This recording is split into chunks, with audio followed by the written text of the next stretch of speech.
If you don't fix your money mindset in the next 12 months, it doesn't matter how much you make, you will still be broke. I don't care if you get a raise. I don't care if you land a better job. I don't care if the market goes on a tear and your portfolio doubles. None of that saves you if your mindset around money is broken, because the mindset is the operating system and the income is just the app running on top of it. You can install the best app in the world, but if the operating system is garbage, it's going to crash. I've watched people go from broke to rich to broke again in under 5 years. And I've watched people making $40,000 a year build more real wealth than people making $400,000. The difference was never the paycheck. It was never the market. It was never luck. It was what was going on in their head every single time money touched their hands. So if you're tired of feeling like you're always one step behind, stick with me, because I'm going to walk you through exactly what separates people who build real wealth from people who just look busy chasing it. Before I go any further, I need you to do one thing for me, and I'm not going to pretend like this doesn't matter, because it does. What I'm about to break down took me years of losing money, making money, losing it again, and finally figuring out the pattern that actually works. That's not something you find in a textbook. Subscribing costs you nothing, and it puts thousands of dollars worth of hard lessons directly in front of you for free.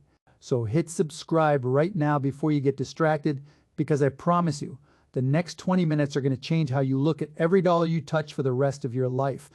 Here's something nobody wants to hear, and it's the reason most people never build wealth no matter how much they earn. Being broke has almost nothing to do with how much money is in your account. I've sat across the table from people with 6 figures in savings who still think and act poor. And I've met people with almost nothing in the bank who think and act like millionaires long before they had the money to prove it. That's not a coincidence. Your bank account is a lagging indicator. It shows you the result of decisions you already made. Your mindset is the leading indicator. It shows you what's coming next. If you want to know whether someone is going to be wealthy in 10 years, don't ask them how much they make. Ask them how they talk about money, how they talk about risk, how they talk about failure. That will tell you everything.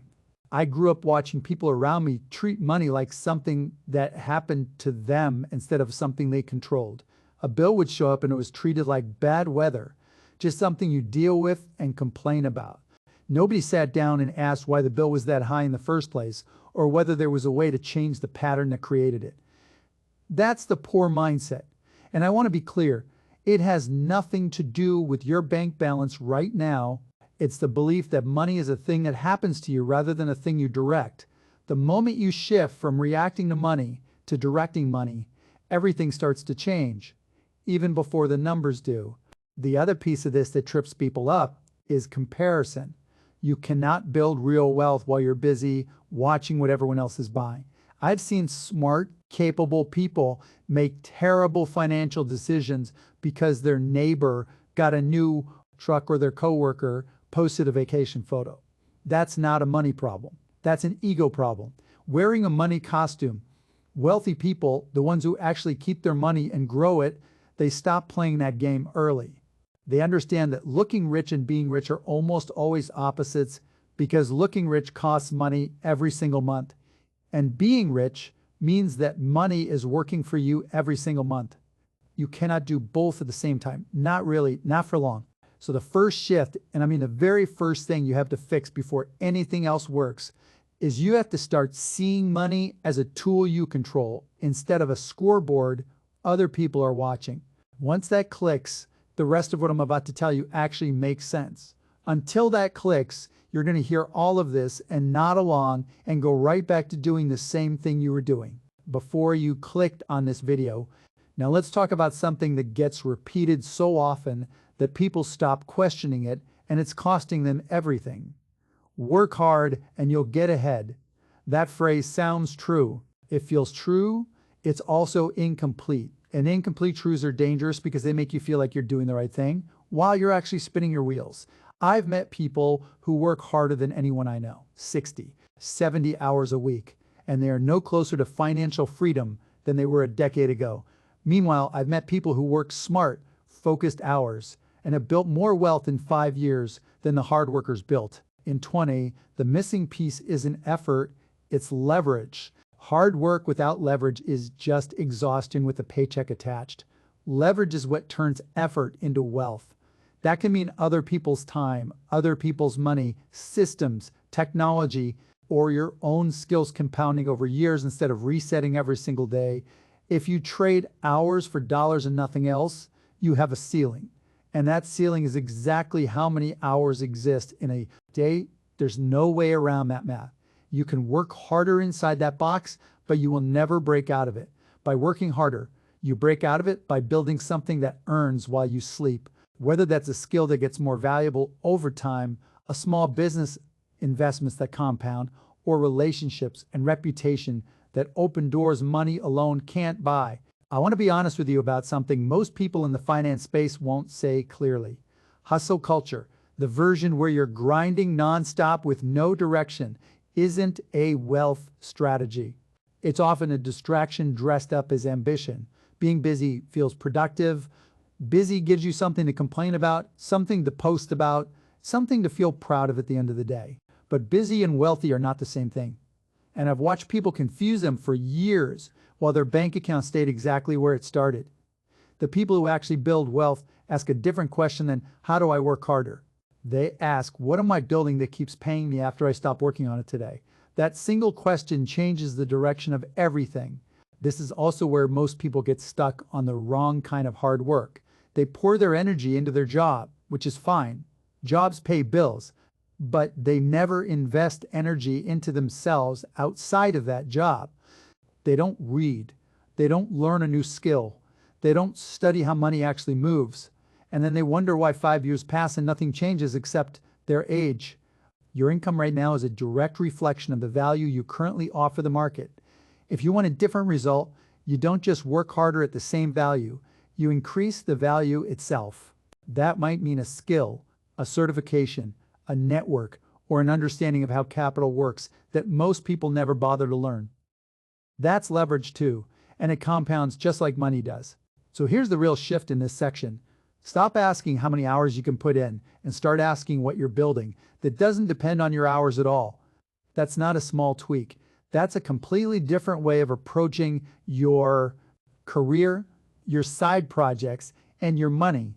And it's the difference between people who work their whole life and people who eventually get to choose whether they work at all. Now let's get into something that I think is the single biggest mindset gap between people who stay comfortable and people who become genuinely wealthy. And it's the difference between being rich and being wealthy. Those two words get used like they mean the same thing, and they don't, not even close. Rich is a number. Rich is how much cash flow or income you have right now, this month, this year. Wealthy is a position. Wealthy means you have assets working for you, regardless of whether you show up to work tomorrow. You can be rich and broke at the same time. And I've watched it happen more times than I can count. High earners with nothing to show for it because every dollar that came in went right back out the door to maintain a lifestyle that looked good but produced nothing. The mindset shift here is brutal but necessary. You have to stop asking, how much am I making? And start asking, how much am I keeping? And what is that money doing for me? Making money is the easy part. Relatively speaking, keeping it and putting it to work is where almost everyone falls apart. Because keeping money requires patience, and our entire culture is built to destroy your patience. Every ad, every notification, every algorithm is fighting for your attention and your dollars right now, today, this second. Wealthy people have trained themselves to ignore that noise. Not because they don't want nice things, but because they understand that every dollar spent today on something that depreciates is a dollar that will never compound for the future.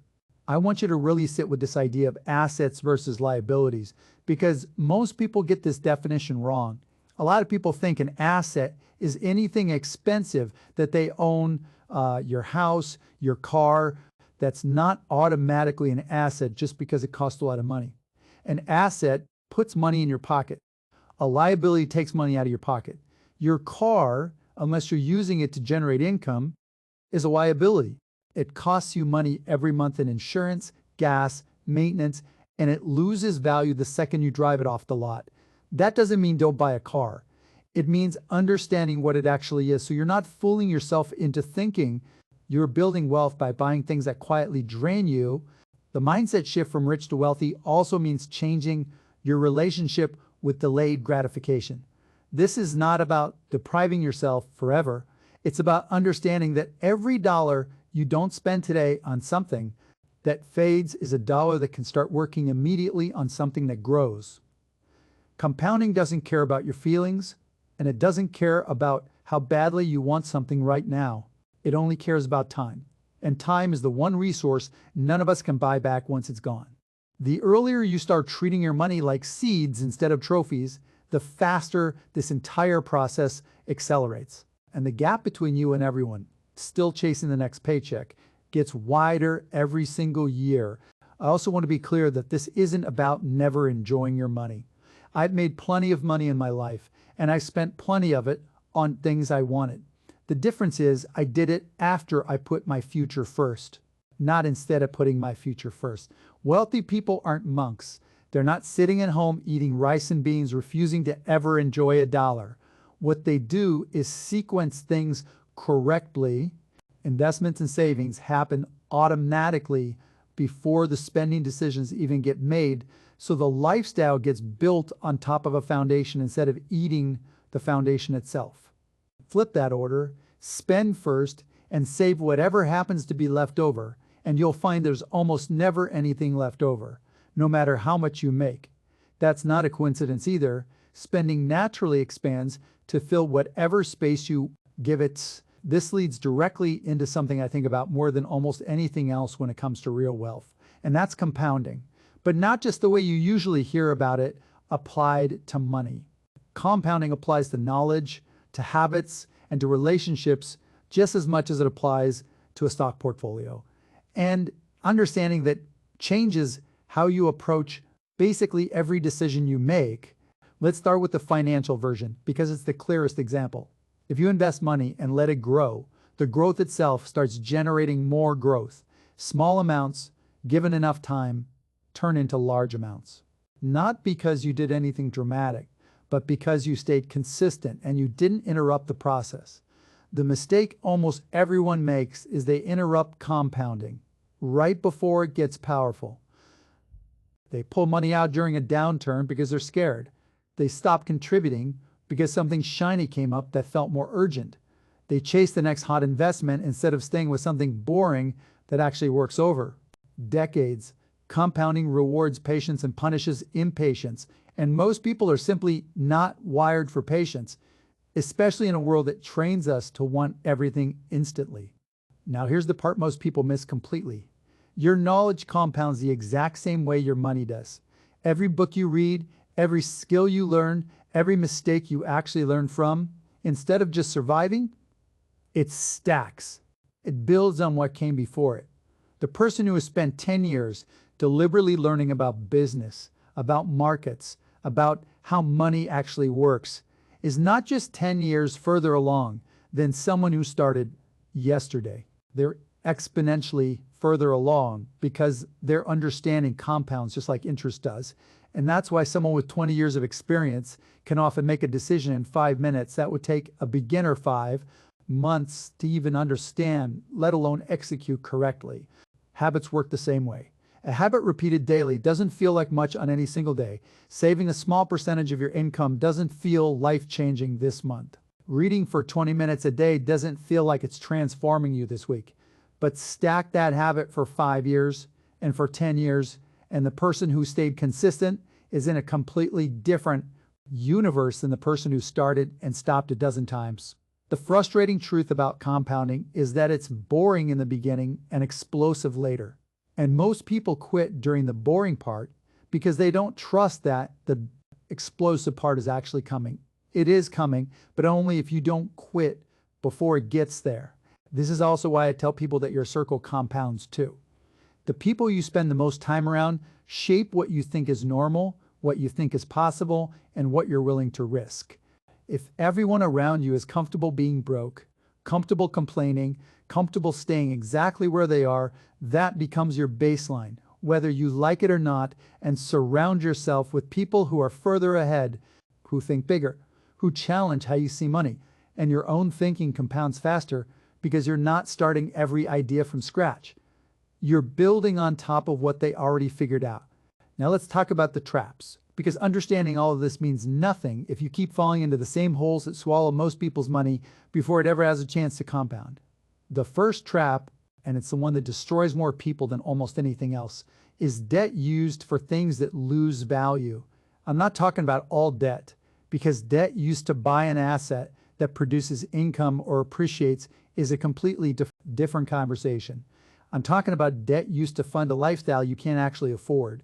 Every dollar of interest you pay on a depreciating purchase is a dollar stolen directly from your future compounding. It doesn't just cost you the interest, it costs you everything that interest could have grown into if it had gone towards something that builds wealth instead of destroying it. The second trap is lifestyle inflation. And this one is sneaky because it feels like success while it's actually quietly keeping you stuck. Every time your income goes up, your expenses find a way to rise right alongside it. A new job, a raise, a bonus, and suddenly there's a nicer apartment, a nicer car, more frequent nights out, and 6 months later, you're making significantly more money than you used to.